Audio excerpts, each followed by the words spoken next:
Coba lihat rumah ini. Coba tebak kira-kira berapa harganya. 3 miliar, 4 miliar, atau lebih mahal? Faktanya, rumah ini adalah gratis. Apa kamu percaya? Ini adalah rumah yang terletak di prefektur Yamaguchi, Jepang. Rumah ini memiliki luas 165 meter persegi, 2 lantai, dan tempat parkir yang cukup untuk 2 mobil. Di Jepang, ini bukan satu-satunya rumah gratis, tapi ada juga puluhan ribu rumah gratis yang serupa. Atau jika mungkin tidak gratis, ini harganya sekitar 1 juta yen, setara dengan 30-100 juta rupiah. Faktanya, Jepang memiliki jutaan rumah murah. Lalu mengapa ada rumah gratis atau super murah di negara dengan perekonomian terbesar ketiga di dunia ini? Untuk memahami penyebabnya, kita harus kembali ke tahun 1950-an setelah Perang Dunia II. Akibat perang, lebih dari 30% rumah di Jepang hancur, sehingga banyak orang menjadi tunawisma. Untuk mengatasi masalah itu, pemerintah Jepang meluncurkan paket subsidi untuk pembangunan lebih dari 19,4 juta unit rumah selama periode 1950 sampai 2007. Pada masa itu, untuk memenuhi permintaan perumahan, rumah-rumah seringkali terbuat dari kayu untuk digunakan sementara. Sementara itu, Jepang sering dilanda gempa bumi besar yang menghancurkan jalan dan rumah. Hal ini membentuk 2 arsitektur rumah khas Jepang. Pertama, untuk mencegah keruntuhan dan penurunan tanah akibat gempa bumi besar pada rumah-rumah pribadi sangatlah mahal. Sehingga untuk menghemat biaya, masyarakat cenderung membangun rumah dengan umur yang pendek sehingga mereka dapat membongkar atau membangun yang baru jika rumah tersebut rusak akibat gempa. Sebab umur rumah Jepang hanya 30-40 tahun. Pada tahun 2022, Jepang membangun hampir 1 juta rumah baru.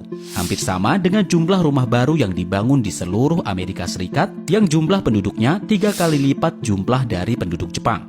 Data ini menunjukkan perbedaan besar antara pasar real estate Jepang dan global.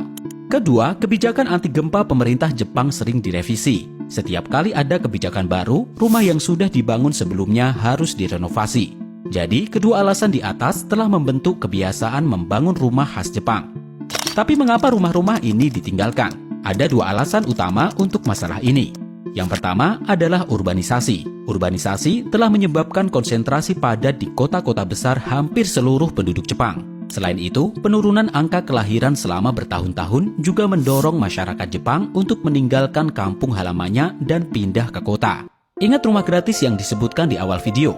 Rumah ini terletak di Yamaguchi, sebuah prefektur di selatan Jepang.